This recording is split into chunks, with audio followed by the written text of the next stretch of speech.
A community discussion with Robert Pitt, the former CEO of Adelaide Cemeteries Authority, was held on the 27th of March 2023. Robert described the experience gained and outcomes made over 12 years as CEO.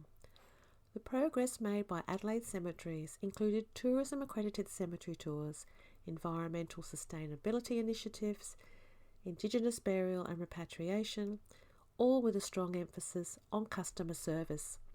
Robert made observations on the data from births, deaths and marriages related to Queensland demographics, with 39,000 deaths last year, that's 2022, 5.7 per thousand, 70% cremations, 24% burials, and 1% other. However, the Sunshine Coast has a higher death rate, nearer to 7 per thousand, about 2,500 deaths per annum, 70% cremations, and 30% burials. He recognised that the Sunshine Coast has a cemetery plan, and with deaths increasing, added that a unit such as the University of Adelaide Demographics Group were able to produce a better predicted forecast model for South Australia. The baby boomer generation means that Queensland could expect the number of deaths and therefore disposals to at least double by 2050.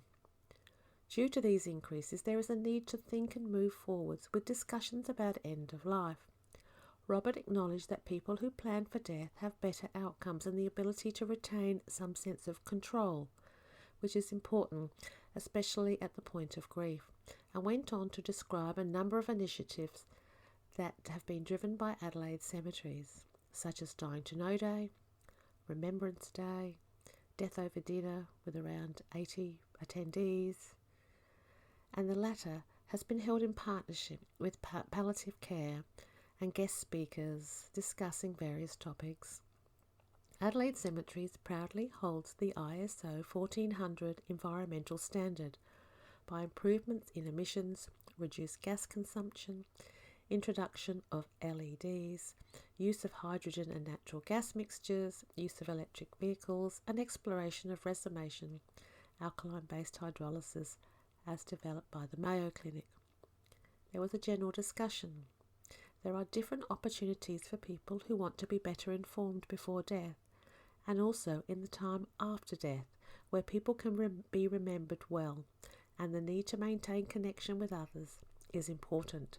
The sphere of people who are impacted by death needs to be considered in the connection and communications. Many people are asking, what do I do now? There is a balance needed between the impacted individuals and the organisation in funerary practice and faith groups, which may tend to take over and drive the processes where these are difficult to challenge. The importance of faith in burial needs to be better acknowledged.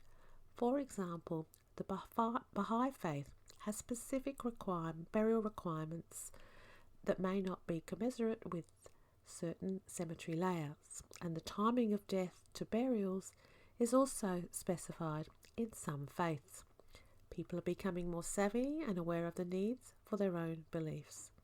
Queensland legislation needs to recognise these. The base for funerary business is a service fee and the cost of the coffin, with opportunities and challenges for competing needs and competition based on relevance of service. Funeral directors can leverage with families on the level of service and quality of coffins supplied. In terms of competition, 2 new providers, Bear Cremations and SafeWill, are disruptive agents to the market. Prepaid funeral arrangements were identified as a more reliable and better value for money than insurance policies. The sector is unregulated, although there is a national association.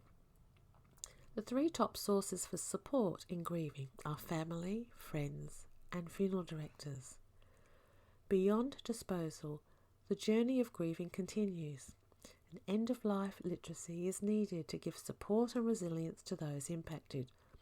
Often grieving in the community, if not available, results in accessing psychologists or psychiatric services. Knowing what to say to people who are bereaved is difficult for some people, and this is where grief literacy could help. with skills that people can learn, and that saying nothing is not a solution. We are changing the way we are grieving, and that needs to be recognised. We need to know how to bridge the gap with entities such as council, where mutual understanding of needs and expectations could be improved. There is a need to integrate cemetery and crematoria facilities and space into town planning as the community grows, with environmental and accessibility being considered.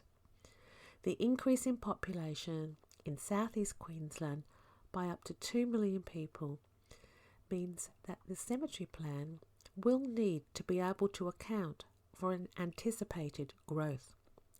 The Sunshine Coast can learn from the emerging issues at communities such as Victor Harbour in South Australia, which is running out of cemetery land, especially since the Sunshine Coast seems to require a higher percentage of burials than the Queensland average.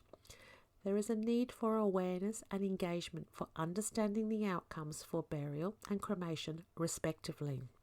The laws and requirements are not well understood by community.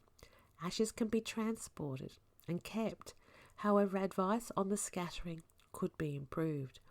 There is a need for provisions that is both ethical and sustainable. More education is needed on the options that can be given in terms of coffin construction, materials, and environmentally friendly approaches.